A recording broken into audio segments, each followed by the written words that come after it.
Drama की starting में हम यहाँ पर शावी को देखते हैं जो कि जिम में एज ए क्लीनिंग स्टाफ काम क्या करती है। लेकिन साफ सफाई करने से ज्यादा तो शावी का ध्यान यहाँ पर सभी मेंस पर होता है। उन्हें वर्कआउट करते हुए वो देख रही होती है और उनके मसल्स को निहार रही होती है कि इतने में यहाँ पर एक मैन उसे अप्रोच करता है उसका हाथ मांगते हुए। लेकिन वो उसे प्रपोज नहीं बल्कि साइड हटा रहा था ताकि यहाँ पर वो उस मशीन पर अपना एक्सरसाइज कर जाए। फिर क्या, इसके बाद यहाँ पर शावी अपने काम पर लग जाती है, जिसके साथ अब हम उसी सेम जिम में हमारे मेन लीड मिनो को देखते हैं जो कि यहाँ पर अपने असिस्टेंट के साथ में कॉल पर बात कर रहा होता है। एंड असिस्टेंट उसे समझा रहा था कि देखिए, एक लड़की है जिसके चेस्ट पर या फिर बैक पर एक बर्थ मार्क होगा चेरी ब्लॉसम का, वही वो लड़की है जो कि आपको क्योर कर सकती है। मिनो को पता होता है कि देखो, यहाँ पर ढेर सारे लोग हैं जो कि मुझे झूठ बोलकर मुझे क्योर करने आ रहे हैं ताकि वो लोग मुझे लूट सके। एंड ऑलमोस्ट यहाँ पे मिन्हो ने सारे होप्स खो दिए हैं कि कोई भी यहाँ पर उसे क्योर कर पाएगा, तो फिर उसे इन सारी झंझट मारे में नहीं पड़ना होता है। जिसके बाद में यहाँ पर शावी आती है तो उसे लग रहा था कि शायद से ये इंसान वेट लिफ्ट नहीं कर पा रहा है, तो वो मिन्नो का वेट लिफ्टिंग वाला मटेरियल उठाकर वापस रख देती है। मिन्नो कहते कि मैंने अभी अभी शुरुआत की थी, वो कहते कि सारी एंड यहाँ पर वो इक्विपमेंट उसे वापस से देने लग जाती है, जहाँ पर मिन्नो का बैलेंस चला जाता है और उसके हाथ से वो पूरा का पूरा इक्विपमेंट नीचे गिर जाता है, जिस वजह से यहाँ पर तो उसके हाथ में भी चोट लग गई थी। शाबी यहाँ पर उसे सॉरी बोलते हुए उसे उठाने लग जाती है। इतने में यहाँ पर उसका ध्यान उसकी वॉच पर जाता है जो वॉच तो यहाँ पर टूट चुकी थी। मिन्नो का गुस्सा तो कुछ ज्यादा ही बढ़ जाता है क्योंकि उसने रिसेंटली वो वॉच खरीदी थी एक ऑक्शन से। इतने में यहाँ पर उस जिम का मैनेजर भागता हुआ आता है एंड यहाँ पर प्रेसिडेंट ही मिन्हो से माफी मांगने लग जाता है, जिसके बाद वो शाबी को बहुत डांट लगाता है कि तुम्हें पता भी है इस वॉच का वर्थ क्या है। इस वॉच का प्राइस है 30 मिलियन। ये सुनते शाबी हैरान हो जाती है, कहते कि क्यों, तुम्हारा वॉच यहाँ पर दुनिया भर की टाइमिंग बताता है। ये सुनते वो मैनेजर कहते कि बस करो, अब से मैं यहाँ पर तुम्हें फायर कर रहा हूँ। शाबी उन्हें समझाने की कोशिश करते कि आप प्लीज ऐसा मत कीजिए, मैं यहाँ पर रीपे कर दूंगी। अगर आपने मुझे फायर कर दिया तो फिर हॉस्पिटल में बैठी मेरी ग्रैंडमा का ध्यान मैं कैसे रखूंगी। बट वो मैनेजर इस पर जरा सा भी दया नहीं दिखाता और वहां से चला जाता है। जिसके बाद यहाँ पर शाबी मिन्हो को ही अप्रोच करने लग जाती कि प्लीज तुम मुझे काम पर रख लो, नानी की जॉब पर, मैं तुम्हारा सुबह से लेकर शाम तक सारे काम करूंगी। इतने में यहाँ पर उन दोनों की टकरार आ जाती है जहाँ पर मिन्नो को कुछ चक्कर आता है, तो शाबी उसे पकड़ लेती है। एंड हम यहाँ पर शाबी के ड्रेस पर वो चेरी ब्लॉसम वाला बर्थ मार्क देखते हैं जो कि शायद मिन्नो ने अभी तक नहीं देखा होता है। जिसके बाद यहाँ पर मिन्नो से थैंक यू बोलकर उसे पूछने लग जाते कि तुम्हें खाना बनाना आता है। वो कहते कि हाँ, मैं अलग अलग टाइप के फूड बना सकती हूँ। एंड वो यहाँ पर लंबा चौड़ा भाषण देने लग जाती है। मिन्नो कहते हैं कि ठीक है, ज्यादा बोला मत करो, मुझे पसंद नहीं है, तुम मेरे साथ यहाँ पर काम पर ज्वाइन हो सकती हो। जहाँ पर शाबी बहुत खुश हो जाती है। इसके बाद यहाँ पर वो उसे लेकर घर पर आ जाता है, जहाँ पर शाबी तो इस मासिव घर को देखकर देखती रह जाती है। एंड यहाँ पर उसका ध्यान बार यूनिट पर चला जाता है। वो कहते कि तुम क्या पियक्कड़ हो, इतने सारे ड्रिंक्स तुमने यहाँ पर रखे हैं। पियक्कड़ वाला वर्ड सुनकर तो असिस्टेंट खुद हंसने लग जाता है और उसे समझाते हैं कि देखिए मैम, यहाँ पर लग्जरियस घर में हमेशा बड़े लोगों को शौक होता है ड्रिंक करने का, अलग अलग, वो भी अब्रॉड से आई हुई वाइन्स। तो फिर शाबी बोलती कि माफ करना, मैं विलेज से हूँ ना, इसलिए मुझे कुछ ज्यादा पता नहीं है। फिर उसके बाद में यहाँ पर शाबी चेंज करने चली जाती है और यहाँ पर मिन्नो फर्स्ट फ्लोर पर चला जाता है जहाँ पर उसे ग्रैंडमा कब से उनका इंतजार कर रही थी। ग्रैंडमा ने तो यहाँ पर ढेर सारी लड़कियों को ला कर रखा था जिनके चेस्ट में यहाँ पे वो बर्थ मार्क होता है। तो फिर यहाँ पर मिन्नो को कोई लड़की से क्योर लेने के लिए कह देता है। बट यहाँ पर मिन्नो जैसी पहली वाली लड़की के पास जाता है वो टिशू से यहाँ पर उसके उस टैटू को वाइप आउट कर देता है जो कि उसने यहाँ पर मेकअप से बनाया होता है। वो लड़की तो यहाँ पर से रोते रोते चली जाती है, बट दूसरी वाली लड़की बिल्कुल कॉन्फिडेंट होती है क्योंकि उसने यहाँ पर वाटर प्रूफ मेकअप जो यूज़ किया था। लेकिन मिन्नो भी बड़ा स्मार्ट होता है, यहाँ पर वो उसके ऊपर ऑयल स्प्रे कर देता है, जिस वजह से वो टैटू भी वहाँ से निकल जाता है। और भी ऐसे ढेर सारी लड़कियाँ आई हुई थी जिसमें से कुछ तो स्टिकर लगा कर आई थी। तो फिर वो उन सभी को वार्निंग दे देती कि देखो, अगर तुम में से कोई भी यहाँ पर मुझसे झूठ बोल रहा है तो अभी निकल जाओ, मेरे पता चलने के बाद तुम सभी को यहाँ पर 10 मिलियन पे करना पड़ेगा। जिसकी बात सुनकर यहाँ पर सभी की सभी लड़कियां वहां से भाग जाती है। ग्रैंडमा कहते कि आखिर तुम्हें इतना चेकअप करने की क्या ही जरूरत थी। वो कहता कि आप ही ने कहा है ना कि वही लड़की मुझे क्योर कर सकती है जिसके चेस्ट पर यहाँ पर वो बर्थ मार्क हो। लेकिन मैं आपसे पहले भी कह चुका हूँ कि ऐसी कोई लड़की एग्जिस्ट करती नहीं है। डॉक्टर्स भी यहाँ पर मेरे इस डिजीज का क्योर नहीं निकाल पा रहे, तो वो बर्थ मार्क वाली लड़की मेरे लिए क्या ही कर सकती है। और यहाँ से वो जाने लग जाता है, जहाँ पर शाबी का ध्यान उस टिश्यू पर जाता है जिस पर वो बर्थ मार्क बना हुआ रहता है। शाबी मन ही मन कह रही होती है कि मैं पैसे जमा कर कर मेरे इस बर्थ मार्क को निकाल दूंगी क्योंकि बर्थ मार्क मुझे बिल्कुल भी नहीं पसंद है। इतने में मिन्नो से देकर कहता है कि मैंने क्या यहाँ पर तुम्हें आपस में अपने आप से बात करने के लिए बुलाया या फिर काम करने के लिए। जिसकी बात यहाँ पर बस सॉरी बोलते हुए छोटा सा जोक मारते हुए काम करने लग जाती है। एंड मिन्नो यहाँ पर हल्का सा स्माइल करता है। ये चीज देखकर तो ग्रैंडमा हैरान हो जाती है और उसके पीछे पीछे भागने लग जाती है। इसके बाद यहाँ पर शाबी अपनी ग्रैंडमा को कॉल कर लेती है एंड बताने लग जाती है कि ग्रैंडमा, मैंने वो जॉब छोड़कर बहुत ही अच्छी जॉब ज्वाइन कर ली है, आप फिक्र मत कीजिए, हम यहाँ पर आपका ऑपरेशन करवाएंगे जिसके बाद में मैं और आप एकदम मजे से रह सकते। एंड यहाँ पर वो उस कॉल को कर कर कर अपनी ग्रैंडमा के बारे में सोचने लग जाती है कि आखिर वो दिन कब आएगा जब उससे ग्रैंडमा भी यहाँ पर नॉर्मल लाइफ को जी पाएगी। इतने में यहाँ पर वापस से क्लीनिक का काम करना शुरू कर देती है। जितने में यहाँ पर वो एक ग्रैंडमा को देखते जो कि ढेर सारा वेट अपने कंधों पर उठा कर आ रहे थे, तो वो तुरंत ही भागते हुए उनके पास चली जाती है। एंड शाबी को यहाँ पर उस ग्रैंडमा के लिए बुरा लग रहा होता है क्योंकि इस उम्र में उन्हें कितना ज्यादा वेट लिफ्ट करना पड़ रहा है। वो कहते कि आखिर आप ये सारे काम क्यों कर रहे हैं, अभी तो आपकी यहाँ पर लाइफ को जीने की उम्र है, आप ये सारे काम को छोड़ दीजिए। मैं आपको बताती हूँ कि मिस्टर ही मिन हो बहुत ही ज्यादा बुरे पर्सन है। कल तो यहाँ पर वो लड़की की बर्थ मार्क को पूछे जा रहे थे। अच्छा, मैंने उन्हें अपने बर्थ मार्क के बारे में नहीं बताया, वरना क्या पता वो इंसान मेरा एडवांटेज ले लेता। तो इस बात को सुनते ही यहाँ पर ग्रैंडपा हैरान हो जाते। कहते कि तुम्हारे पास ये वो बर्थ मार्क है। वो कहते कि हाँ मेरे पास ये वो बर्थ मार्क है। जहाँ पर ग्रैंडपा उसे वो बर्थ मार्क दिखाने के लिए कहते, लेकिन शाबी उन्हें अपने आप से दूर कर देती है।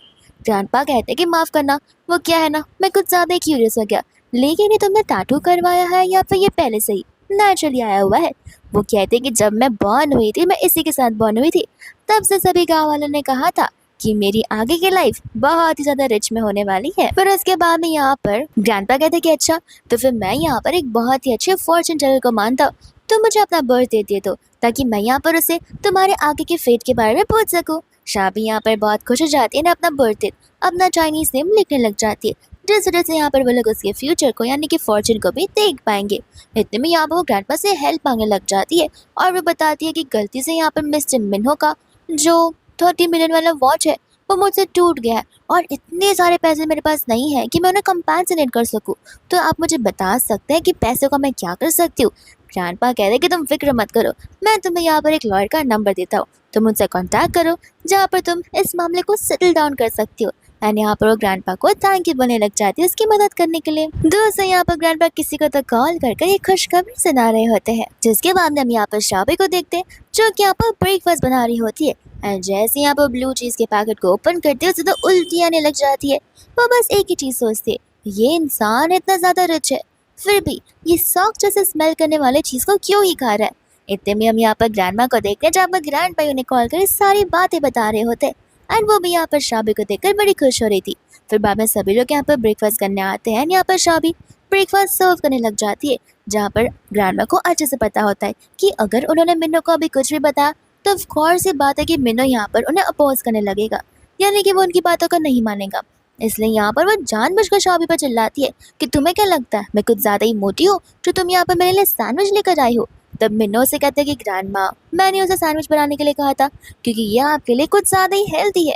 और यहाँ पर तो ग्रैंडमा हैरान हो जाती है कि मिन्नो यहाँ पर इसका साइड में ले रहा है, तो फटाक से यहाँ पर ग्रैंडपा को टेक्स्ट कर देती है। इसके बाद में यहाँ पर उसका असिस्टेंट उसके लिए अल्कोहल लेकर आ जाता है, जिसकी ढक्कन तो उससे खुद नहीं खुल रही थी। और यहाँ पर शाबी एज अ पावरफुल गर्ल उस ढक्कन को खोल देती है।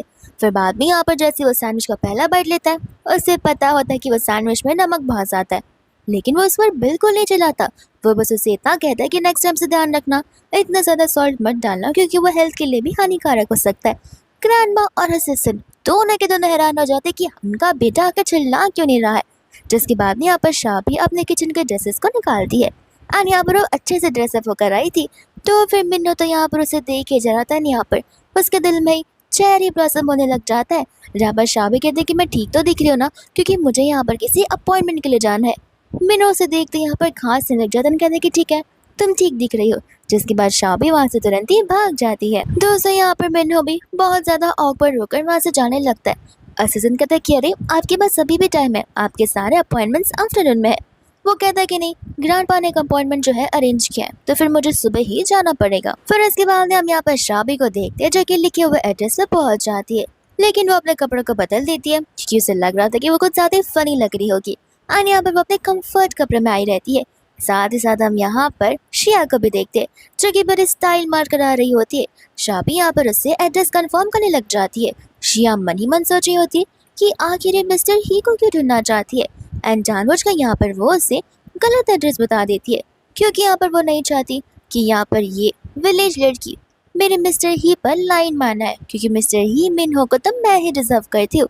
इतने में यहाँ पर मिन्हो भी वहीं पर पहुंच जाता है जहाँ पर वो ग्रैंडपा के साथ में कॉल पर होता है। ग्रैंडपा कहते हैं कि देखो वो लड़की अभी तक पहुंच गई होगी, वो बहुत ही ज्यादा काइंड हार्टेड है, एक बार प्लीज तुम उससे मिल लेना। तो फिर मिन्नो की नजर यहाँ पर शिया पर चली जाती है, तो उसे लग रहा था कि शायद से ग्रैंडपा ने यहाँ पर शिया को ही अरेंज किया हुआ है। लेकिन इसके पहले कुछ ग्रैंडपा यहाँ पर बोले मिन्नो कॉल कट कर देता है, तो ग्रैंडपा यहाँ पर उसके असिस्टेंट को कॉल लगाते एंड कॉफी में यहाँ पर कुछ मिलावट करने के लिए कह देते हैं। साथ ही साथ यहाँ पर ग्रैंडपा उस छोटी सी नोटबुक में देख रहे होते हैं जिससे यहाँ पर फॉर्चून टेलर ने लिखा हुआ होता है कि शाबी और मिन्नो यहाँ पर एक दूसरे के लिए मैच मेड इन हेवन है। ग्रैंडमा भी यहाँ पर इस चीज को देखकर बड़ी खुश हो रही थी कि बहुत जल्दी हमें यहाँ पर अब ग्रेट ग्रैंड चाइल्ड मिलने वाला है। दूसरा जैसे मिन्नो यहाँ पर रिसेप्शनिस्ट के पास जाता है, वो साफ साफ कर देता है कि कोई भी लड़की अगर मेरे नाम से यहाँ पर मिलने के लिए आती है, चाहे वो कुछ भी कह दे, उसे अंदर आने मत देना। इतने में यहाँ पर शिया आने लग जाती है, पर रिसेप्शनिस्ट उसे मना करती है, तो वो उसे इग्नोर करके स्टाइल मारती हुए अंदर जा रही थी। बट इतने में सिक्योरिटी गार्ड आ जाते जो उसे धक्के मारकर यहाँ पर कंपनी से बाहर निकाल देते हैं। फिर कुछ समय बाद यहाँ पर तो शाबी भी आ जाती है। वो खुद सोचती कि अरे मैं तो घूम फिर कर यहाँ पर वापस से उसी जगह पर आ गई, लगता है उस पागल लड़की ने मुझे कुछ गलती बता दिया होगा। एंड यहाँ पर वो अंदर चली जाती है।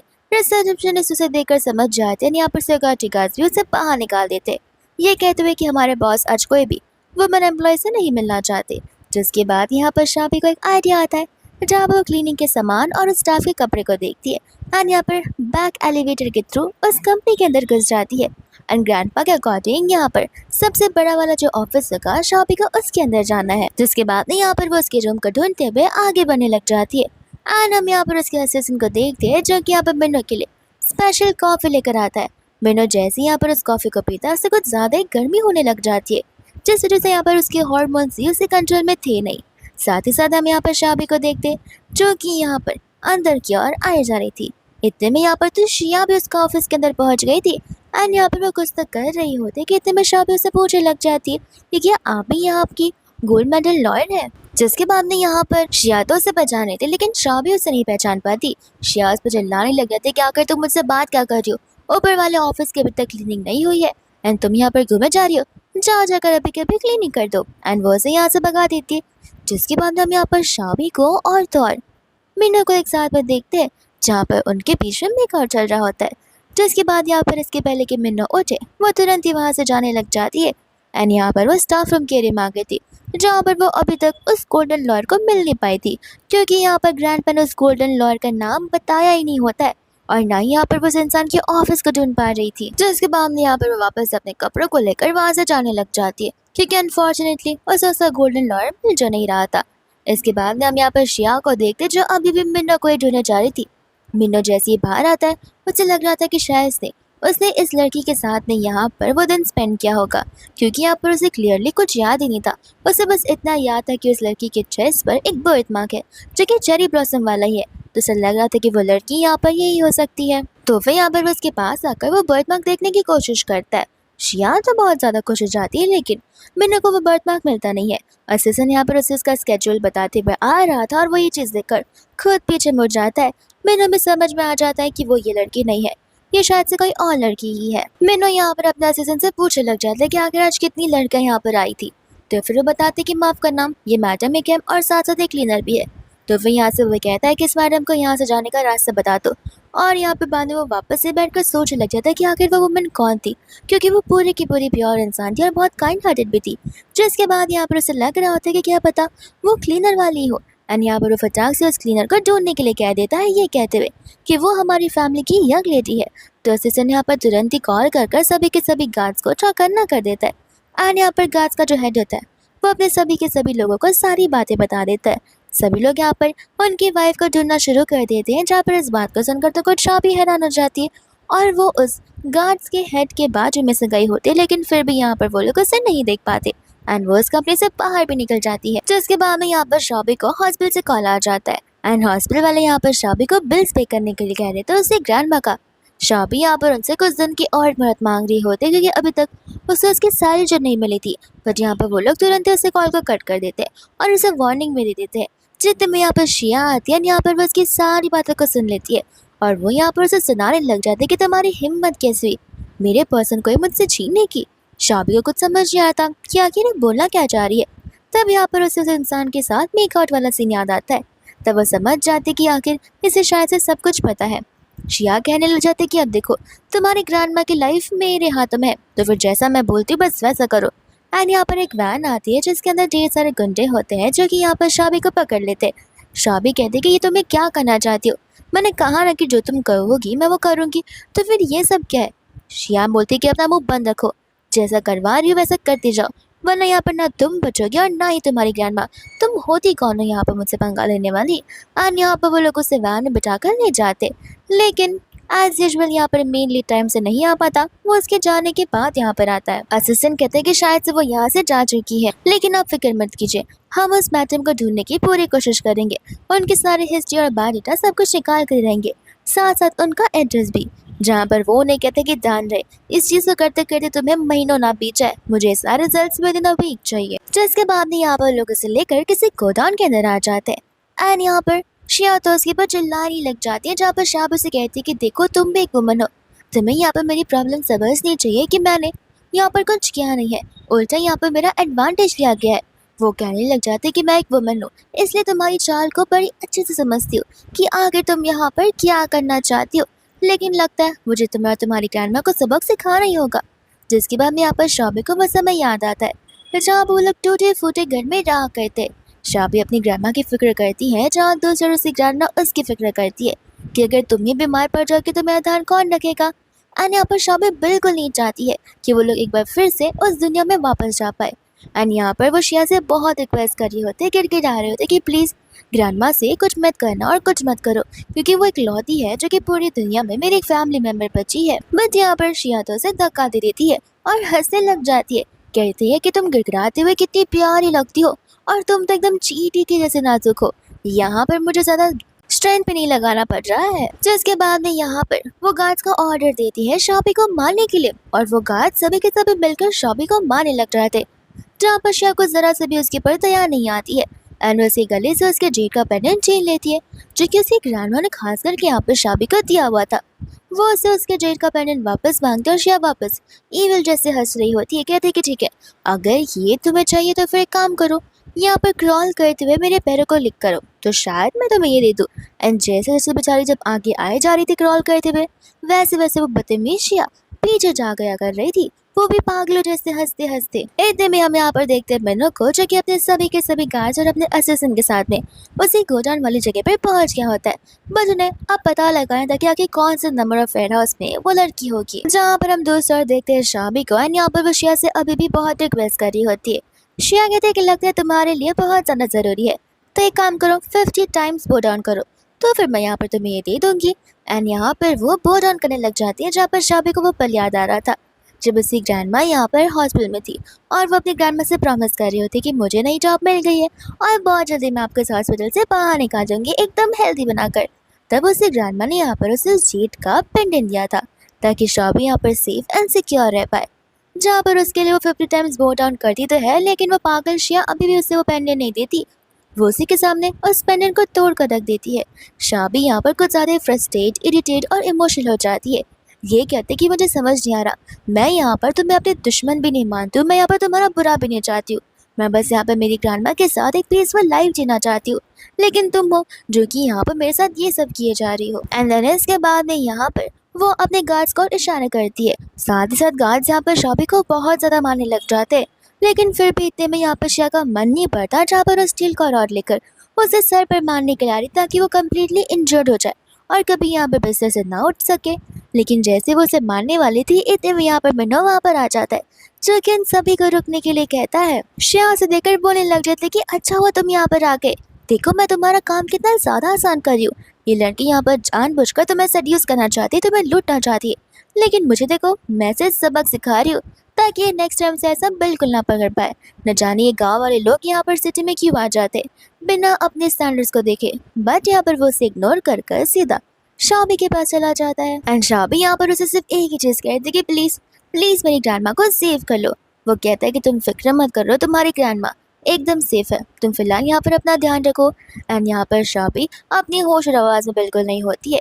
मिनो को तो यहाँ पर गुस्सा आने लग जाता है और वो यहाँ पर अपने गार्ड से कहता है कि इस लड़की के हाथों को बिल्कुल मत छोड़ना, उसके दोनों हाथों को यहाँ पर तोड़ कर रख दो। तो सभी के सभी गार्ड उसे पकड़ने लग जाते हैं और उसे घेर लेते हैं, जिसके बाद में यहाँ पर से वो शाबी को उठाकर ले चला जाता है। लेकिन वो शिया की एक बात भी नहीं सुनता, जहाँ पर शिया का तो बॉडीगार्ड्स बड़े अच्छे से ख्याल रख रहे होते हैं।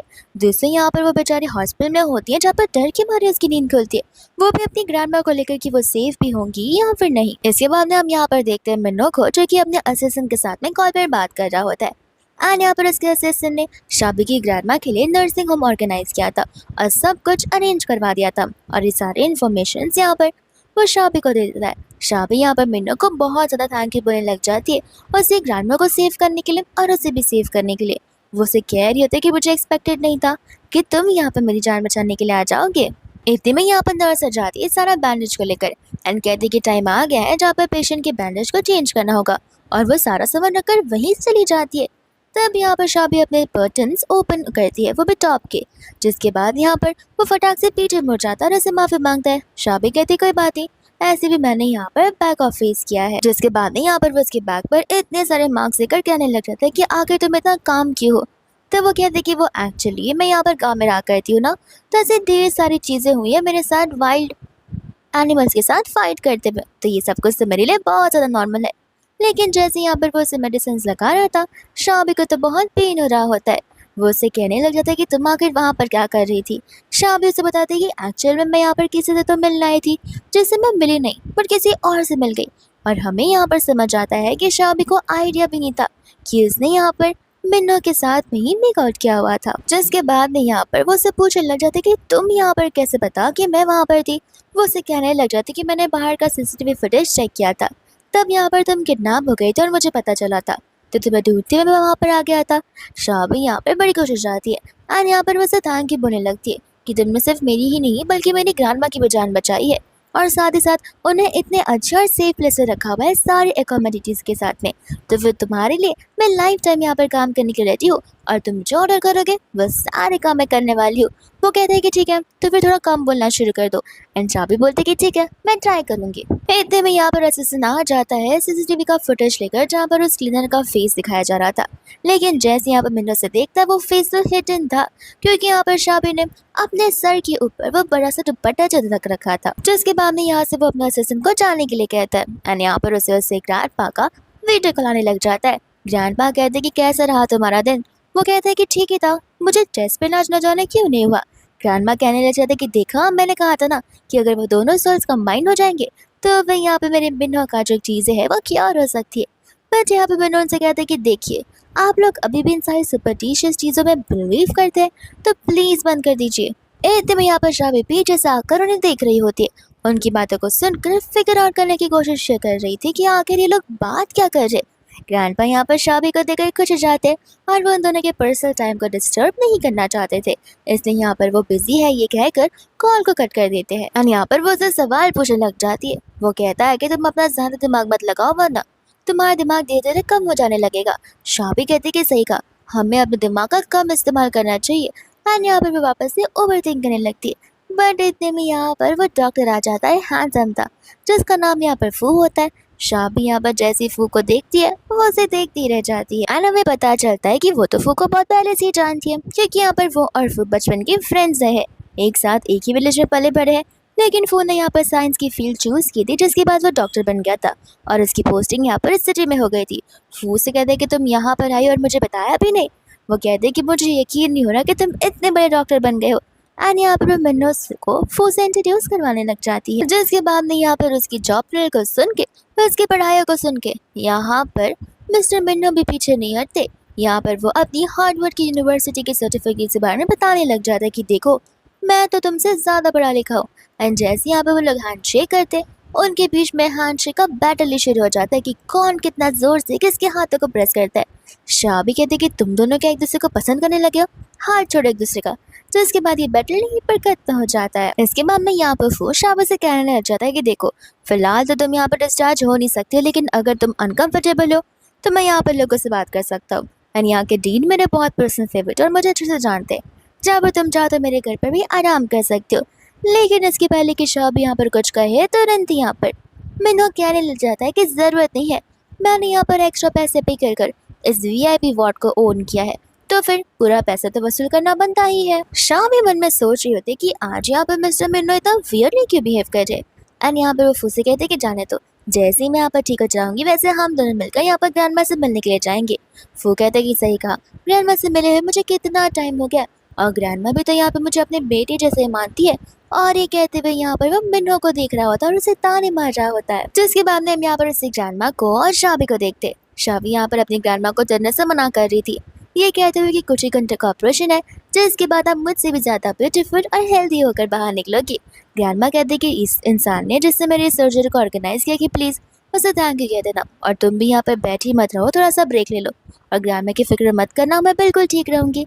एंड बाद में यहाँ पर उन्हें उस ऑपरेशन थिएटर के अंदर ले जाया जाता है, जहाँ पर जीतते भी वहीं पर फू आ जाता है। शाह भी यहाँ पर फू को देखकर तो और खुश हो जाती है, कहती कि चलो अच्छा, तुम मेरे ग्रैंडमा का ऑपरेशन करने वाले हो तो फिर मुझे यहाँ पर 1% की भी चिंता करने की कोई जरूरत नहीं है।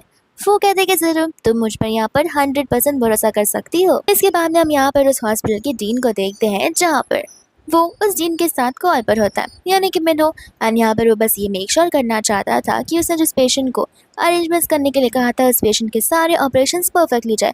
एंड मिनो यहाँ पर उसे इंस्ट्रक्शन दे रहा होता है कि मैं जिस लड़की को भेजने वाला हूँ उसे यहाँ पर कोई भी तकलीफ नहीं होनी चाहिए। लेकिन एज यूजुअल वो यहाँ पर उस लड़की का नाम ही नहीं बताता है, तो डीन को कैसे पता चलेगा कि वो कौन सी लड़की है।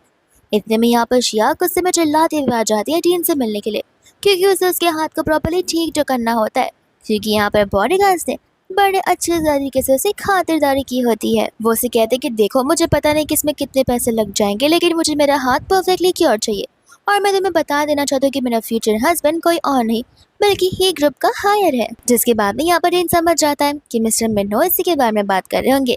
वो कहता है कि मैडम तो आपको पहले बताना चाहिए था, हमें यहाँ पर ऑर्डर दिया गया है कि आपको हमें वीवीआईपी वाले सर्विसेज देनी है, तो फिर आप फिक्र मत कीजिए, आप यहाँ पर बहुत जल्दी बेहतर हो जाएंगी।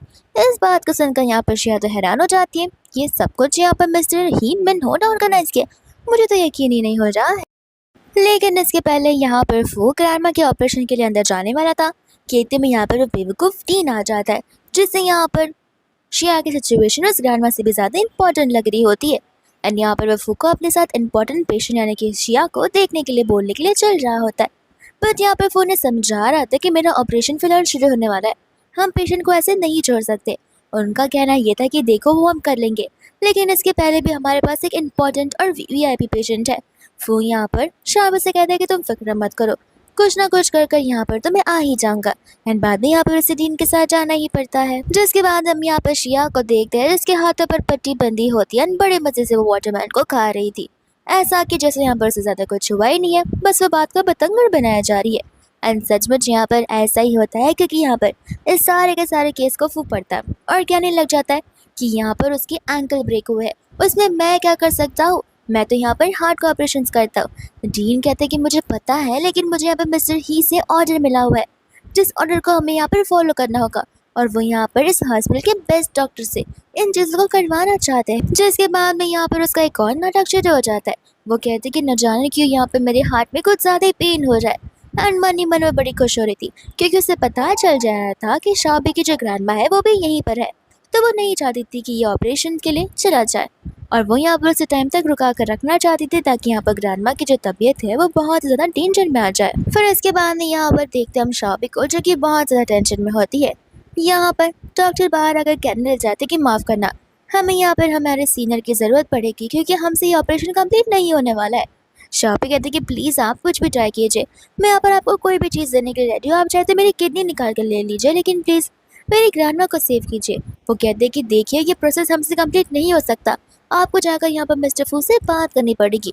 तो फिर यहाँ पर वो उस दरवाजे के पास चली तो जाती है, लेकिन बॉडीगार्ड्स उसे अंदर जाने नहीं देते, जहाँ बेचारी चिल्लाने लग जाती है। जिसके बाद यहाँ पर वो जीन बाहर आ जाते हैं, कहते हैं कि तुम चिल्ला क्या रही हो। तब वो कहती कि प्लीज़ मेरी ग्रैंडमा की लाइफ कुछ ज़्यादा डेंजर में है, यहाँ पर आप किसी और डॉक्टर को अपॉइंट कर लीजिए उनकी सर्जरी करने के लिए। डीन कहते हैं कि माफ़ करना, फिलहाल तो यहाँ पर मिस्टर फू उसे ठीक कर सकते हैं, लेकिन वो फिलहाल यहाँ पर अपने वीवीआईपी पेशेंट के साथ में बिजी है, तो वो इस ऑपरेशन को नहीं कर पाएंगे। शाह भी कहते हैं कि आप मेरी बात समझ नहीं रहे हो कि मेरी ग्रैंडमा की लाइफ कितनी ज़्यादा इंपॉर्टेंट है। एंड यहाँ पर वो कैसे ना कैसे कर कर तो इस रूम के अंदर भाग जाती है, फू को सारी सिचुएशन के बारे में बताती है कि उसकी ग्रैंडमा की लाइफ यहाँ पर खतरे में आ गई है, और जल्द से जल्द वो अगर उस रूम में नहीं क्या तो फिर उसकी ग्रैंड माँ यहाँ पर मर सकती है। तो फिर यहाँ से वो जाने वाला था, बट यहाँ पर शिया रोकने लग जाती है उसे, और तन यहाँ पर वो डीन को कह देती है कि अगर डॉक्टर फू यहाँ से जाते हैं डीन, तो याद रखना तुम्हारे इस हॉस्पिटल का फंडिंग हमेशा के लिए खत्म हो जाएगा, और ना ही ये फू एग्जिस्ट करेगा और ना ही तुम और तुम्हारा ये हॉस्पिटल। इतने में यहाँ पर नर्स भागते हुए आती है और कहती है कि मिस्टर ही की कार हमें यहाँ पर बाहर नजर आई है, तो वो बहुत जल्दी यहाँ पर हॉस्पिटल के अंदर आ जाएंगे। ये बात सुनते तो यहाँ पर शिया बहुत खुश हो जाती, कहते कि अरे वाह, लगता है यहाँ पर मिस्टर ही मुझसे मिलने के लाए होंगे, और अब जल्दी से उसी ग्रैंडमा को उस ऑपरेशन थिएटर से बाहर निकालो, क्योंकि मेरे हाथों की भी यहाँ पर ऑपरेशन की जरूरत है। शाह भी ऐसा करने से साफ मना कर देती है। डीन कहते कि माफ कर देना, हमारे हॉस्पिटल के पास लिमिटेड सोर्सेज है, तो फिर हमारे पास आखिरी ऑप्शन तुम्हारी ग्रैंडमा ही बचती है, तो फिर हमें यहाँ पर उन्हें उस रूम से बाहर निकालना ही होगा। और यहाँ पर वो नर्स को ऑर्डर दे देता है। साथ ही साथ यहाँ पर शाह भी उनके पीछे भागने लग जाती है, जहाँ पर वो डेविल शिया तो बहुत मजे ले रही थी कि और जोर से भागो वरना तुम्हारी मम्मा यानी कि ग्रैंड माँ वहीं पर मर जाएगी, और वो पागलों जैसे हंसने भी लग जाती है। जिसके बाद भी यहाँ पर वो लोग उसी ग्रैंड माँ को उस ऑपरेशन रूम से बाहर निकालने लग जाते हैं, जहाँ पर वो उनसे बहुत रिक्वेस्ट करती क्योंकि उसी ग्रैंड माँ के जीने के अभी भी बहुत चांसेस होते हैं, लेकिन वो लोग साफ साफ उसे झूठ कह देते कि नहीं, आप ही ग्रैंड माँ के जीने के चांसेस 1% से भी ज़्यादा कम है, तो फिर बेटर होगा अगर हम हमारे वीआईपी पेशेंट पर कुछ ज़्यादा ही फोकस करें। तो इतने में यहाँ पर शिया आने लग जाती है और कहती है कि अभी तक यहाँ पर इसे बाहर नहीं निकाला, जल्दी से करो, मेरी हाथों में बहुत पेन हो रहा है। शाह भी यहाँ पर तो नर्स के सामने नील डाउन करती है। उसे कहते हैं कि तुम्हें जितने पैसे चाहिए बता दो, मैं तुम्हें यहाँ पर धीरे धीरे कर सब कुछ रीपे कर दूंगी, लेकिन प्लीज़ मेरी ग्रैंडमा की लाइफ के साथ में तो खिलवाड़ मत करो। और यहाँ पर वो नर्स जो है शिया के पास देखने लग जाती है। शाह भी समझ जाती है कि शिया ये सब कुछ जानबूझकर कर रही है उसे बदला निकालने के लिए। जिसके बाद यहाँ पर अपनी ग्रैंडमा को तो पकड़ के बैठ ही जाती है, बट वो लोग यहाँ पर जबरदस्ती से ग्रैंडमा को वहाँ से बाहर निकाल रहे होते हैं। शिया कहने लग जाती है कि चाहे कुछ भी हो जाए, अगर मिस्टर ही भी यहाँ पर आ जाते तो फिर वो तुम्हारा नहीं बल्कि मेरा हिस्सा लेने वाले। इतने में यहाँ पर मिस्टर ही मिन्हो वहाँ पर पहुँच जाता है, एंड यहाँ पर शिया मिन्हो के पास चली जाती है एंड कहते कि प्लीज़ प्लीज़ मेरी ग्रैंडमा को रेस्क्यू कर लो। यहाँ पर वो लोग उनकी सर्जरी करने के लिए तैयार ही नहीं है। जिसके बाद में यहाँ पर सभी नर्स कहने लग जाते हैं कि डीन ने हमें यहाँ पर ऑर्डर किया है। मिन्नो कहते कि अभी के भी उस गधे डीन को यहाँ पे बुलाओ, एंड यहाँ पर वो कहने लग जाता है कि आखिर किसका ऑपरेशन तुम लोग करने वाले हो। तब यहाँ पर वो लोग शिया की ओर देखने लग जाते। शिया भी अपना नाटक शुरू कर देती है। मिन्नो कहता है कि सभी पकड़ो और इसे धक्के मारकर हॉस्पिटल से बाहर निकाल दो, एंड यहाँ पर तुरंत ही इसी ग्रैंडमा के ऑपरेशन को शुरू कर दो। सभी के सभी नर्स यहाँ पर कंफ्यूज हो जाते हैं। एंड इतने में यहाँ पर फू भी दौड़ चला आता है, कहता है कि तुम फिक्र मत करो, सब कुछ ठीक जाएगा। एंड जाकर यहाँ पर वो सर्जरी की शुरुआत कर देता है, और कुछ घंटे बाद यहाँ पर सर्जरी खत्म हो जाती है, जहाँ पर वो हैप्पी फेस लेकर बाहर निकलता है। तो शाह भी समझ जाती है किसी की ग्रैंड माँ कम्प्लीटली फाइन है, एंड यहाँ पर फू को बहुत ज़्यादा थैंक यू बोल रही होती है। जिस चीज़ को देखकर यहाँ पर मिन्नो को ये बात डाइजेस्ट नहीं हो रही थी, क्योंकि शाबी को तो यहाँ पर मिन्नो को भी थैंक यू बोलना चाहिए। एनीथिंग में यहाँ पर डीन आकर उसे माफ़ी मांगने लग जाता है कि उसे मिसअंडरस्टैंडिंग हो गई थी। तो फिर यहाँ पर वो कहते हैं कि कोई बात नहीं, लेकिन इसकी सज़ा तो तुम्हें मिलकर रहेगी। डीन कहते हैं कि चलिए मैं आपका यहाँ पर फुल बॉडी चेकअप कर देता हूँ, आखिर हमें भी तो पता चले कि आपका सिनेरियो वर्स होता जा रहा है या फिर थोड़ा बहुत रिकवर होता जा रहा है। लेकिन यहाँ पर मिन्हो कोई भी रिपोर्ट से करवाने से मना कर देता है। शाबी कहते हैं कि तुम बीमार हो, मुझे तो इस बारे में कुछ पता ही नहीं था। वो कहते हैं कि था, बट फिलहाल मैं यहाँ पर रिकवर हो रहा हूँ। तब यहाँ पर शाबी को ग्रैंडमा की बात याद आती है, लेकिन वो जैसी कुछ बोलने वाली थी मिन्नो यहाँ पर उसका मुंह बंद ही कर देता है एंड कहते हैं कि ये सारी बातें पब्लिकली नहीं की जाती है।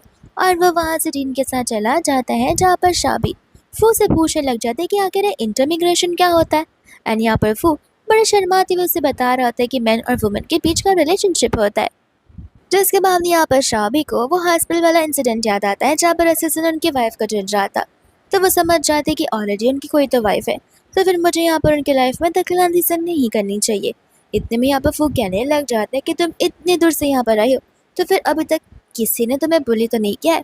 एंड यहाँ पर शाबी को वो मेकआउट वाली बात याद आ रही थी, जहाँ पर उसे उस पर्सन के बारे में कुछ भी नहीं याद आ रहा था, क्योंकि अंधेरा ही इतना होता है। बट यहाँ पर वो फू से झूठ कह देती है। फू कहता है कोई बात नहीं, लेकिन तुम्हें अपने बॉस से दूर रहना पड़ेगा, क्योंकि तुम्हें पता नहीं है ये रिच लोग बहुत ज़्यादा चालाक होते हैं, वो यहाँ पर भोली लड़कियों का फ़ायदा उठा लेते हैं। जहाँ पर शाबी को याद आता है कि किस तरीके से यहाँ पर इसे रिच पर्सन ने यानी कि मिन्हो ने उसकी लाइफ को सेव किया और उसकी ग्रैंडमा की लाइफ को भी। तो फिर यहाँ पर वो फू से कह रही थी कि नहीं, हर कोई एक जैसा नहीं होता है। इसके बाद हम यहाँ पर देखते हैं मिन्हो को, जहाँ पर तो डॉक्टर खुश रहा था उसकी रिपोर्ट्स को देखकर, क्योंकि उसने उससे बड़े अच्छे से कुछ ज़्यादा ही रिकवरी कर ली थी। एंड यहाँ पर वो कहने लग जाते कि लगता है गॉड ने आपकी बात सुन ली, या फिर बात कुछ और ही है, या फिर कोई आपको साइंटिस्ट या डॉक्टर मिल गया है जो कि आपका इलाज कर जाए। मिन्नो यहाँ पर बहुत ही ज़्यादा एम्बैरेसिंग फील करा था। डॉक्टर कहते कि देखिए, मैं आपका डॉक्टर हूँ, तो फिर आपको यहाँ पर मुझसे ट्रांसपेरेंट होना ही पड़ेगा और चीज़ें बतानी पड़ेगी। इन फ्यूचर हो सकता है कि कुछ लोग हो जहाँ पर वो आपकी जैसी चीज़ों से गुजर रहे हो, पर फिर भी हम उनका क्योर नहीं निकाल पाएंगे। तब मिन्नो यहाँ पर मेकआउट के बारे में से बताने लग जाता है, और साथ साथ ये भी कि वो सुपरस्टिशियस वाली थिंग है जहाँ पर उस लड़की के चेस्ट पर चेरी ब्लॉसम का बर्थ मार्क था। ये बात सुनकर यहाँ पर डॉक्टर याद करने लगता है कि ऐसी लड़की तो हमारे हॉस्पिटल में आई तो थी, लेकिन एक मिनट, मुझे यहाँ पर उसे ढूंढना पड़ेगा। इतने में नर्स आकर बताती है कि ग्रैंडमा को होश आ गया है। तो वो वहाँ से जाते हुए डीन से कहने लग जाता है कि जैसे आपको पता चलेगा वैसे आप मुझे बता देना। जिसके बाद में एक दूसरे को धक्का मारते हुए यहाँ पर फूम और मिन्नो उस रूम में आने लग जाते। इतने में ग्रैंडमा अपने फ्यूचर सन इन लॉ को बुला रही होती, तो फिर फू वहाँ पर चला जाता है। लेकिन ग्रैंडमा फू से कहते कि देखो, मेरी बेटी भोली है, अपने आप को बेवकूफ़ मत बनाओ, मैं तो यहाँ पर मिन्नो को बुला रही हूँ। जिसके बाद मिन्नो बड़े प्राउडली ग्रैंडमा के पास चला जाता है। शाबी कहती है ग्रैंडमा ऐसी बातें मत कीजिए। ग्रैंडमा बोलती है कि कैसे ना करूँ, इसने यहाँ पर मेरी जान बचाई है, और मैं बस इतना चाहती हूँ कि मिन्नो तुम यहाँ पर शाबी को अच्छे से ट्रीट करो और मेक श्योर करो कि वो खुश है। मिन्नो भी यहाँ पर ग्रैंडमा से प्रॉमिस करने लग जाता है। जिसके बाद में यहाँ पर वो शाबी का हाथ पकड़ लेता है। शाबी कहते कि मेरा हाथ छोड़ो। वो कहते कि अरे ग्रैंडमा में देख रही है। वो कहते कि अच्छा, तुम तो बड़े स्मार्ट निकले। एंड वो उसके साथ बाहर जाती है, जहाँ पर जेलस वो भी बाहर जाता है और उन दोनों का हाथ एक दूसरे से अलग कर देता है। एंड यहाँ पर वो जो है शाबी से पूछने लग जाता है कि आखिर तुम जॉब कौन सा करती हो। तब शाबी यहाँ पर अपनी नानी वाली जॉब को बताती है। वो कहता है कि अब से तुम्हें वो करने की कोई ज़रूरत नहीं है, क्योंकि मैं यहाँ पर तुम्हें कोई अच्छी पोस्ट पर जॉब दे दूंगा। शाबी खुश हो जाती है। मिन्नो कहता है कि ज़रूरत नहीं है, क्योंकि अब से शाबी यहाँ पर मेरी पर्सनल असिस्टेंट बनकर रहेगी और उसकी पर्सनल सैलरी जो होगी वो 50,000 यान होगी। साथ साथ मैं उसे बोनस दे दूंगा और वो लाइफ टाइम मेरी असिस्टेंट बनकर रहेगी। ये सुनते ही यहाँ पर शाबी बहुत खुश हो जाती है। कहते कि तुम पक्का सरकाज़म में तो नहीं कह रहे हो ना, क्योंकि मुझे तो बड़ी खुशी हो रही है। वो कहता है कि हाँ, तुम लाइफ टाइम मेरी असिस्टेंट बन सकती हो। एंड यहाँ से वो उसे लेकर जाने लग जाता है। जहाँ पर जो नर्स होती है वो बहुत ज़्यादा घाई में एक स्ट्रेचर को लेकर जा रही थी, जो कि यहाँ पर मिन्नो से टकराने वाला था। तो यहाँ पर शामी मिन्नो को एक गोद में उठा लेती है और उसे सेव कर लेती है। फिर इसके बाद यहाँ पर शामी के नेक्स्ट डे एंट्री हो जाती है इस कंपनी में, जहाँ पर वह सभी को अपना इंट्रोडक्शन देती है। बट यहाँ पर लोगों का ध्यान इस पर बिल्कुल नहीं रहता। वो लोग इतने रूड होते हैं। इतने में यहाँ पर डेज़ी कहने लग जाती कि तुम यहाँ पर क्या कर रही हो। सभी लोग कहते कि क्या डेज़ी तुम इसे जानती हो। डेज़ी बोलती कि मैं इसे कैसे नहीं जान सकती, ये मेरी खुद की बहन है, जहाँ पर इसे माउंटेन्स में भेज दिया गया था इसकी हरकतों की वजह से। एंड यहाँ पर वो सभी को बता रही थी कि रही बात शाबी की, तो फिर वो यहाँ पर पढ़ी लिखी बिल्कुल नहीं है, वो गाँव से आई हुई है।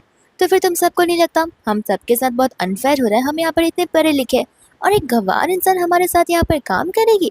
जिनमें से एक स्टाफ कहने लग जाते कि सुबह सुबह तो मैंने यहाँ पर इसे सीईओ की कार से बाहर आते हुए देखा था, तो क्या पता यहाँ पर वो सीईओ के पीछे पड़ी हो। जिसके बाद वो सभी को समझाते कि ऐसा कुछ नहीं है, हम दोनों के बीच में ऐसा कुछ भी नहीं है, मैं तो यहाँ पर प्रोसीजर के थ्रू सिलेक्ट की गई हूँ। तो फिर डिजी कहते कि मुंह बंद रखो, सबको पता है कि यहाँ पर तुम्हें कैसे लाया गया और तुम यहाँ पर आकर क्या ही करने वाली हो। पर फिर भी यहाँ पर वो बेचारे सभी को जस्टिफिकेशन दे रही होती है। जहाँ पर डिजी को तो बड़ी खुशी हो गई थी, क्योंकि अब उसे यहाँ पर एक नया खिलौना मिल गया था जिसके साथ वो खेल सकती है। इसके बाद में हम यहाँ पर डीन के स्टाफ को देखते हैं, जो कि यहाँ पर शाबी की रिपोर्ट लेकर आई होती है और शाबी यहाँ पर प्रेग्नेंट थी। ये बात सुनने के बाद हैरान हो जाता है। कहते हैं कि मुझे जल्द से जल्द यहाँ पर मिस्टर ही को सब कुछ बताना होगा कि वो फादर बनने वाले हैं। इसके बाद में हम यहाँ पर डेजी को देखते हैं, जो कि भारी भरकम फाइल लेकर शाबी को दे देती है, वो भी पूरे के पूरे ऑफिस जाने के पहले कंप्लीट करने के लिए। शाबी कहते कि इतना सारा काम वो भी आधे दिन में कैसे कंप्लीट हो सकता है। एंड इसके बाद में साफ साफ कह देते कि वो तुम्हारी प्रॉब्लम है, तुम फिगर आउट करो। कुछ समय बाद यहाँ पर फूल से मिलने के लिए आ जाता है, जहाँ पर वो उसके लिए लंच लेकर आया होता है। तो शाबी यहाँ पर उसे तांग की बोल रही होती है, लेकिन इतने में मिन्नो अगर कहने लग जाते कि क्यों मेरे घर पर क्या यहाँ पर खाने की कमी पड़ी है। शाबी कहते कि नहीं, ऐसी कोई बात नहीं है, आपके घर पर जो खाना बनता है वो सचमुच बहुत टेस्टी है। लेकिन बात यहाँ पर विलेज सॉसेज की आ रही है, तो फिर वो मुझे पर्सनली बहुत पसंद है। फू कहने लग जाता है कि हाँ, मैं और शाबी बचपन से एक दूसरे के साथ में रहे और शाबी को क्या पसंद है क्या नहीं वो सारी चीज़ें मैं जानता हूँ, वो भी बड़े अच्छे से, और शाबी की मैं कुछ ज़्यादा ही क्लोज हूँ। एंड यहाँ पर वो जानबूझकर ये सब बोल रहा होता है ताकि वो मिन्नो को जेलस फील करवा सके। मिन्नो कहता है कि देखो शाबी, अगर कोई ऐसी चीज़ है जो कि तुम खाना पसंद करती हो तो फिर तुम मुझे बता सकती हो, मैं यहाँ पर कैफेटेरिया के मैनेजर से कह दूंगा और वो वहाँ पर वही सारे मेन्यूज अरेंज करवा देगा। शाबी कहते कि नहीं नहीं, मेरे लिए इतना करने की ज़रूरत नहीं है। और इतने में यहाँ पर उसे वॉमिट फील हो रहा था, तो वो वहाँ से उन्हें एक्सक्यूज़ मी बोलकर चली जाती है। जहाँ पर दूसरी ओर हम बहुत ज़्यादा टेंशन देख पा रहे थे फू के और मिन्नो के बीच में, इतने में डेज़ी तो पूरे के पूरे चिढ़ ही जाती है कि मैं यहाँ पर एक कंट्री गर्ल से यानी कि एक विलेजर से बिल्कुल नहीं हार सकती हूँ। इतने में यहाँ पर जो मिनो होता है उसके डेस्क पर प्रेगनेंसी रिपोर्ट से वो उसे देखने वाला था कि इतने में यहाँ पर आ जाती है डेज़ी और उसे मीटिंग के लिए बुला रही होती है, जिस वजह से मिनो को वहाँ से जाना पड़ता है। एंड यहाँ पर वो उस रिपोर्ट्स को देख लेती है। उसे पता चलता है कि शाबी तो यहाँ पर प्रेग्नेंट है और वो जाकर यहाँ पर अपनी चेलों को यानी कि अपने फ्रेंड्स को वो गॉसिप दे देती है। सभी लोग तो यहाँ पर बहुत खुश हो जाते हैं क्योंकि अब उन्हें यहाँ पर शाबी को बुली करने जो मिलेगा। तो फिर वो सभी लोग वॉशरूम की ओर जाने लग जाते हैं जहाँ पर शाबी होती है। फिर इसके बाद में यहाँ पर उसकी फ्रेंड्स आकर कहने लग जाते हैं कि अरे वाह इतनी बड़ी खुशखबरी है, लेकिन तुमने तो हमें यहाँ पर कुछ बताया ही नहीं है। शाबी कहती कि तुम क्या कह रहे हो, मुझे कुछ समझ नहीं आ रहा। वो कहते कह रहे तुम प्रेग्नेंट और तुम्हें खुद को नहीं पता। शाबी कहते कि प्रेग्नेंट और मैं। एंड यहाँ पर वो लोग उससे वो रिपोर्ट सिखाने लग जाते हैं, जिसके बाद में यहाँ पर शाबी कुछ ज्यादा टेंशन में आ जाती है। डीसी कहते कि तुम्हारी शक्ल तो देखो कितनी उतरी हुई लग रही है, साफ साफ नजर आ रहा है कि तुम्हें पता नहीं है कि इस बच्चे का होने वाला बाप कौन है, और कैसे पता चलेगा तुम हो ही ऐसी लड़की। शाबी बोलते कि देखो तुम होती नहीं हो मुझे इन चीज़ों में जज करने वाली, ये मेरा पर्सनल मैटर है, मैं खुद ही हैंडल कर लूंगी। और वहाँ से वो जाने लग जाती है, लेकिन उसकी चेलियाँ यानी कि उसकी फ्रेंड शाबी को रोकती है। कहते कि हम तुम्हें यहाँ पर खुशखबरी तो देने आए थे और तुम्हें इतनी आसानी से कैसे यहाँ से जाने दे। ठीक उसके बाद हम यहाँ पर देखते हैं मिनो को, जो कि स्टाफ से यहाँ पर शाबी के बारे में पूछ रहा था। स्टाफ कहते कि शाबी को कुछ समय पहले ठीक नहीं लग रहा था, इसलिए वो वॉशरूम चली गई थी। तो वह यहाँ पर वो वॉशरूम के बाहर जाकर इंतजार करने लग जाता है। असिस्टेंट कहते कि देखिए अगर आपको फिक्र हो रही है तो अंदर जाकर पूछ लीजिए, आप कब तक यहाँ पर बाहर उनका इंतजार करते रहेंगे। वो कहते हैं कि देखो मैं बहुत ज़्यादा रिस्पॉन्सिबल बॉस हूँ, तो फिर मुझे यहाँ पर मेरी स्टाफ्स का जो है ध्यान रखना ही पड़ेगा। दोस्त हम यहाँ पर देखते हैं डेजी को, जहाँ पर वो अपनी फ्रेंड्स को उसे पकड़ने के लिए कह देती है। और यहाँ पर शाबी कहते हैं कि देखो मिस्टर ये तुम्हें बिल्कुल नहीं छोड़ेंगे। तो वो अपनी फ्रेंड्स को उसका मुंह बंद करने के लिए कह देती है। बोलती कि तुम्हें क्या लगता है मिस्टर ली यहाँ पर आकर तुम्हारी मदद करेंगे, जो कि सपने में भी पॉसिबल नहीं है। अगर एक बार यहाँ पर उन्हें तुम्हारे बारे में पता चल गया कि तुम प्रेग्नेंट हो, तो फिर भूल जाओ कि वो तुम्हारे पीछे भी पड़ने वाले। जिसके बाद में यहाँ पर वो लोग उसे बहुत मारते हैं। एंड यहाँ पर डीजीएस के चेस्ट पर वो बर्थ मार्क देख लेती है। तो वो कहते हैं कि तुम्हारी इतनी हिम्मत, तुमने यहाँ पर मिस्टर ही को सेड्यूस करने के लिए इस बर्थ मार्क का इस्तेमाल किया।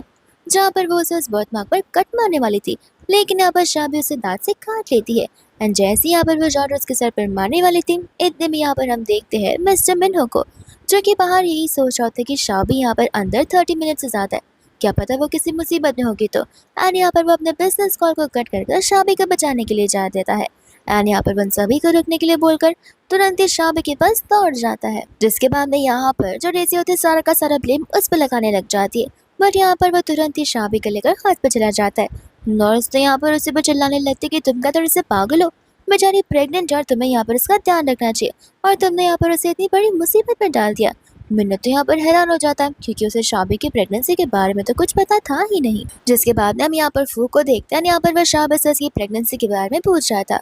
शाबी कहती है कि हाँ मुझे ये बात पहले से पता है। वो यहाँ पर उस चाइल्ड के फादर का बारे में पूछता है, लेकिन उसे कुछ पता नहीं था। वो कहते कि वो बस मेरी एक गलती थी। इतने में यहाँ पर मिन्नो भी वहाँ पर आ जाता है, जहाँ पर वो शाबी से प्रॉमिस करता है कि तुम फिक्र मत करो, मैं हूँ ना, मैं इस चाइल्ड का बेस्ट डैड बनकर रहूँगा और तुम दोनों का ख्याल रखूंगा। मिन्नो को लगने लगता है कि शायद से वो ही उसके चाइल्ड का फादर है, इसलिए यहाँ से वो सीधा बैक ऑफ कर लेता है। जिसके बाद में यहाँ पर वो डेजी को देखने ही चला जाता है और उसकी फ्रेंड्स को भी यहाँ पर पकड़ कर रख देता है।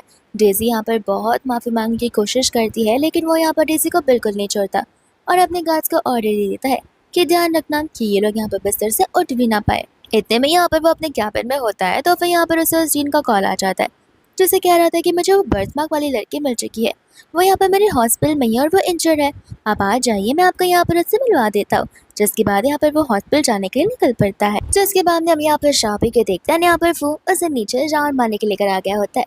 फू यहाँ पर कहने लग जाता है कि मैं जानना चाहता हूँ कि आखिर तुमने इस बेबी को लेकर क्या डिसीजन लिया है, क्योंकि अगर तुम अबॉर्शन की बात करें तो फिर शायद से यहाँ पर फ्यूचर में तुम्हें डिफिकल्टीज हो सकती है बेबी के लिए, और इधर यहाँ पर शायद तुम्हारे बॉडी में फिजिकल चेंजेस भी आ सकते हैं। शाबी कहती कि नहीं, मैं अबॉर्शन कराने वाले बिल्कुल नहीं हूँ। यहाँ पर मैंने सचमुच एक बहुत स्ट्रगलफुल लाइफ जी है, लेकिन मैं यहाँ पर इस बच्चे को और भी अच्छा लाइफ देना चाहती हूँ, एंड मुझे लगता है कि शायद से ये बेबी गॉड की तरफ से मेरे लिए गिफ्ट होगा। इतने में यहाँ पर बाद में वो मिनो के बारे में सोचने लग जाती है और अपने आप को समझाती कि नहीं, अब वो प्रेग्नेंट है किसी और की बेबी के साथ में, तो उसे यहाँ पर मिनो के बारे में नहीं सोचना चाहिए।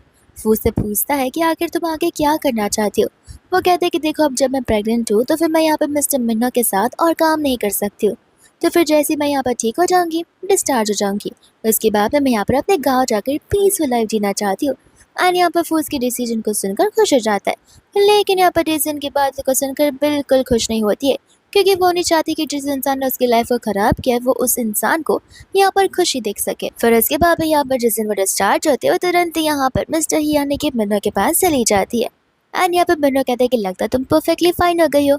वो कहते हैं कि हाँ, और मुझे यहाँ पर तुमसे एक इम्पोर्टेंट बात भी करनी है, जहाँ पर वो उसे अपनी प्रेगनेंसी के बारे में बताते हुए ये कह रही होती है कि अब से मैं यहाँ पर अपनी लाइफ इस बेबी के साथ गुजारना चाहती हूँ अपने ही गाँव में पीसफुली। मिन्नो कहता है कोई बात नहीं, मैं यहाँ पर एक चेक को साइन कर दूंगा ताकि यहाँ पर तुम्हें प्रॉपर फैसिलिटीज मिल पाए। श्रावणी यहाँ पर उसे मना कर देती है, क्योंकि मिन्नो ने यहाँ पर ऑलरेडी उसके लिए क्या कुछ नहीं किया है, यहाँ तक कि उसकी ग्रैंडमा की सर्जरी के पैसे भी उसी ने पे किए। तो वो कहती कि इतना ही मेरे लिए काफ़ी है और मैं धीरे धीरे कर कर तुम्हें रीपे कर दूंगी। जिसके बाद में यहाँ से वो जाने लग जाता है और मिन्नो चाह कर भी उसे रोक नहीं पाता है। बट यहाँ पर वो अपने असिस्टेंट को कॉल करता है एंड यहाँ पर अपनी प्रोजेक्ट की लोकेशन को शिफ्ट कर कर शाबी के गांव को प्रोजेक्ट लोकेशन बना देता है, ताकि यहाँ पर शाबी जब प्रेगनेंसी के वाले दौर में हो तब यहाँ पर उसे कोई भी तकलीफ ना पहुंचे और लेटेस्ट टेक्नोलॉजी का भी वो यूज कर सके। फिर उसके बाद में हम यहाँ पर देखते हैं डेज़ी को, जो कि यहाँ पर बस में बैठी हुई होती है ताकि यहाँ पर वो उस विलेज में वापस जा सके एंड यहाँ पर शाबी की शांति को भंग कर सके। एंड यहाँ पर उसके फ्रेंड से कॉल कर इस न्यू लोकेशन के बारे में सब कुछ बता देती है। तो फिर यहाँ पर जैसे वो गांव में जाती है सभी गांव वालों को उस चीज़ की खबर पड़ गई थी। साथ ही उन्हें ये भी पता होता है कि शावी यहाँ पर गांव में वापस आने वाली है, क्योंकि गांव तो छोटा सा ही होता है एंड हर एक कोई लोग यहाँ पर एक दूसरे को जानती है। तो फिर यहाँ पर डेज़ी के दिमाग में खूब रफायती आइडिया आता है एंड वो सभी को रुमस फैला देती है कि शावी यहाँ पर एक अननोन मैन के बेटे के साथ में प्रेग्नेंट है और वो बहुत ही ज़्यादा वाइट पसंद है, जहाँ पर सभी लोगों की नज़रों में शाबी खराब बन जाती है। तो वैसे खराब इंसान को अपने गांव में कौन ही रखना चाहेगा। जैसे यहाँ पर शाबी आती है वो लोग यहाँ पर उसे भगाने लग जाते हैं, ये कहते हैं कि तुम जैसी औरत यहाँ पर नहीं रह सकती है। शाबी कहती है अगर मैं प्रेग्नेंट हूँ कम से कम ये तो सोचो कि मैं आखिर इस समय पर कहाँ ही जाऊँगी। लेकिन उनमें से किसी को भी कुछ फर्क नहीं पड़ता, क्योंकि वो लोग गाँव में यहाँ पर अनप्योरिटी नहीं लाना चाहते। शाबी को यहाँ पर उनकी थॉट प्रोसेस को सुनकर बहुत ज़्यादा गुस्सा आ रहा होता है और वो लोग जबरदस्ती से निकाल रहे होते हैं। जहाँ दूसरी और डेज़ी तो बड़े मजे ले रही थी, लेकिन इतने में ही ग्रैंडपा और ग्रैंडमा आ जाते, चाहते यहाँ पर उन सभी लोगों को रोकने लग जाते हैं। यहाँ पर वो लोग तो ग्रैंडमा ग्रैंडपा पे चिल्लाने लग जाते हैं। ग्रैंडमा कहते हैं कि तुम लोग एक तो पढ़े लिखे नहीं हो, ऊपर से तुम्हारे पास दिमाग भी नहीं है। तुम्हें पता है कि शाबी यहाँ पर कितने नोबल फैमिली से बिलोंग करती है, वो हमारे फैमिली से बिलोंग करती है। एंड वो लोग यहाँ पर गुस्से में आकर स्टील का रॉड उठा लेते हैं और शाबी को मारने वाले थे कि इतने में हम यहाँ पर मिन्नो को देखते, जिससे यहाँ पर ऐसा लग रहा था कि कहीं कुछ तो गड़बड़ होने वाला है। तो फिर यहाँ पर वो असिस्टेंट को कॉल लगाकर पूछने लग जाता है, जहाँ पर दूसरे हम देखते हैं कि फू इतनी में वहाँ पर आ जाता है, जो कि उस विलेजर आंटी को चिल्लाने लग जाता है। आंटी यहाँ पर तो पुलिस के नाम से पूरी डर जाती है और उसे माफ़ी मांग कर कहती है कि प्लीज़ मैं आइंदा ऐसा कोई भी काम नहीं करूँगी। लेकिन इतने में हम यहाँ पर ग्रैंडपा को देखते जिनकी कमर कम्प्लीटली अकड़ गई थी और वो हिल भी नहीं पा रहे थे। शाबी कहते कि ये चीज़ें मुझे ठीक करनी आती है, क्योंकि मेरी ग्रैंडमा भी इसी चीज़ पर थी। एंड यहाँ पर वो ग्रैंडपा को पीछे से ऐसे मारते कि ग्रैंडपा खुद ब खुद नीचे गिर जाते। सभी को लग रहा था कि ग्रैंडपा अब इस दुनिया में नहीं रहे, लेकिन ग्रैंडपा इतने में खड़े होकर शाबी को थैंक यू बोलने लग जाते कि मुझे कभी नहीं पता था कि तुम यहाँ पर ये चीज़ों को सॉल्व कर सकती हो। एंड यहाँ पर वो एकदम परफेक्टली अपनी बॉडीज को मूव कर पा रहे थे, जिसके बाद में यहाँ पर शाबी उन दोनों को वहाँ से जाने के लिए कहती है। बट ग्रैंडमा ग्रैंडपा चाहते थे कि शाबी उनके साथ चले। शाबी कहते कि नहीं, मैं बचपन से यहाँ पर पली बड़ी हूँ, ये मेरी ज़मीन है जहाँ पर ये सभी चीज़ें मेरे बच्चे भी डिजर्व करते हैं, इसलिए मैं यहाँ पर उनका पालन पोषण यहीं पर करना चाहती हूँ, जहाँ पे उन्हें शाबी की बात माननी पड़ती है। दूसरा यहाँ पर फू को देखते हैं, जो कि यहाँ पर शाबी से अपनी फीलिंग को कन्फेस कर रहा होता है कि मैं बहुत पहले से ही तुम्हें यहाँ पर पसंद करता हूँ, लेकिन आज तक मैंने इस चीज़ को कन्फेस नहीं किया, इस डर के मारे कि कहीं तुम मुझे यहाँ पर रिजेक्ट ना कर लो। लेकिन मुझे लगता है कि समय रहते मुझे तुम्हें सब कुछ बताना होगा ताकि मैं रिग्रेट भी ना करूँ। शाबी यहाँ पर उसे सॉरी कहती है, क्योंकि वो उसकी इस फीलिंग्स को एक्सेप्ट नहीं कर सकती, क्योंकि ऑलरेडी यहाँ पर वो किसी और को पसंद करती है, जो कि मिन्नो होता है। एंड यहाँ से फू को डिसअपॉइंटमेंट में जाना ही पड़ता है, जहाँ दूसरा हम ग्रैंडपा को देखते हैं। ग्रैंडपा यहाँ पर मिन्नो को अच्छा खासा सुना रहे थे कि तुम्हें पता भी है कि शाबी को वहाँ पर कितना कुछ झेलना पड़ रहा है, विलेजर्स मिलकर उस बेचारे को चिल्लाए जा रहे हैं, तुम अभी के अभी जान उसे कंसोल करो। तो इसके बाद में यहाँ पर वो उस गाँव में पहुँच जाता है, लेकिन यहाँ पर वो उसका दरवाजा बिल्कुल नहीं खटखटाता और वहाँ से जाने लग जाता है। शाबी को भी यही फील हो रहा था कि शायद से कोई तो है। तो वो जैसे ही बाहर जाती है बारिश होने लग जाती है, यहाँ पर वो मिन्नो को देखती है। मिन्नो ऐसा एक्ट करता है कि जैसे उसे पता ही नहीं था कि शाबी यहाँ पर रहती है, और यहाँ पर वो शाबी उसे अपने घर लेकर आ जाती है, जहाँ पर मिन्नो जब ड्रेस बदल रहा होता है तो उसकी नज़र सिर्फ और सिर्फ मिन्नो की मसल्स पर होती है, फिर बाद में यहाँ पर वो लोग एक साथ लंच करने लग जाते हैं उसकी ग्रैंडमा के साथ में, जिसके बाद में यहाँ पर मिन्नो जो है ग्रैंडमा के साथ बैठा था। एंड यहाँ पर ग्रैंडमा उससे ढेर सारी बातें किया जा रही थी, वो भी शाबी के रिगार्डिंग। साथ साथ यहाँ पर वो शाबी के पेरेंट्स के बारे में पूछने लग जाता है क्योंकि वो कहीं भी नजर नहीं आ रहे थे। तब यहाँ पर ग्रैंडमा से बताती है कि वो तो कब का यहाँ पर गॉड के पास चले गए, जब शाबी यहाँ पर 5 साल की थी तभी। एंड यहाँ पर इन तीनों का एक एक्सीडेंट हुआ था, लेकिन यहाँ पर भगवान ने हमारी शाबी को बचा लिया। जिसके बाद में यहाँ पर शाबी आती है एंड ग्रैंडमा यहाँ पर उसे उसकी बचपन की सबसे पहली फोटो दिखाती है। शाबी को यहाँ पर शर्म आ रही थी तो फिर वो उस फोटो को जल्दी से छुपाने लग जाती है। मिन्नू कहते हैं लेकिन मैंने तो इन फोटो को पहले से ही देख लिया। एंड यहाँ पर वो एक रात और रुकने का इंसिस्ट करता है। ग्रैंडमा तो रेडी हो जाती है बट शाबी को ये बात बिल्कुल अच्छी नहीं लगती क्योंकि उससे भी पता है वो अपने फीलिंग्स को कंट्रोल नहीं कर पाएगी। इतने में यहाँ पर ग्रैंडपा गुस्से में मिन्नू को कॉल करते हैं एंड कहते हैं कि तुम्हें मेरी डॉटर इन लॉ मिली भी या फिर नहीं। उसने मेरी पूरी की पूरी कमर ठीक कर दी है। वो कहता है कि मुझे तो कोई मिल ही नहीं रही है। आप ही यहाँ पर मुझे लगता है आपने मुझे गलत एड्रेस दे दिया। हालांकि उसे पता नहीं होता कि वो जिस डॉटर इन लॉ की बात कर रहे थे वो शाबी ही होती है। जिसके बाद में यहाँ पर नेक्स्ट मॉर्निंग होते मैंने यहाँ पर अपने घर वापस लौटने लग जाने वाला था। फिर हमें यहाँ पर रात का सीन बताया जाता है जहाँ पर मैंने उस रात की बात को याद करा था जब यहाँ पर उसने शाबी को देखा था। एंड यहाँ पर वो शाबी से अपनी फीलिंग बिना एक्सप्रेसिव से किस करने लग जाता है और तब जाकर यहाँ पर वो अपनी फीलिंग्स को एक्सप्रेस करता है। शाबी कहती है कि आखिर ये सब कब शुरू हुआ एंड मैंने स्टार्ट तो से सारी बातें बता देता है। लेकिन जिसके बाद वो नेक्स्ट मॉर्निंग अपने घर वापस जाकर अपने ग्रैंडपा से साफ साफ कह देता है कि वो यहाँ पर शाबी के साथ रहना चाहता है। ग्रैंडपा तो यहाँ पर छड़ी से उसे बहुत पिटते हैं, कहते कि तुम उसी के साथ शादी करोगे जिसके साथ मैंने तुम्हारी शादी फिक्स करी है। एंड वो उसे लेकर यहाँ पर उस विलेज गर्ल के पास ले चले जाते। एंड जैसे यहाँ पर शादी उसके सामने से आती है वह हैरान हो जाता है। ग्रैंडपा कहते कि यही मेरी डॉटर इन लॉ बनेगी। जिसके बाद में यहाँ पर मिन्नो उसके ड्रेस पर वो बर्थ मार्क देखता है एंड वो सारे की सारी मिसअंडरस्टैंडिंग अब जाकर दूर होती है। तो फिर यहाँ पर वो शाबी को उठाकर घुमाने लग जाता है एंड यहाँ पर ग्रैंडपा को भी सब कुछ समझ आ जाता है जहाँ पर शाबी को चीज़ें अब जाकर समझ आने लग गई है। एंड वो यहाँ पर बहुत ज़्यादा खुश होती है क्योंकि उसके चाइल्ड का फादर कोई और नहीं बल्कि मिन्नो ही होता है। एंड इसी के साथ ये ड्रामा यहीं पर ऐसे ही खत्म हो जाता है।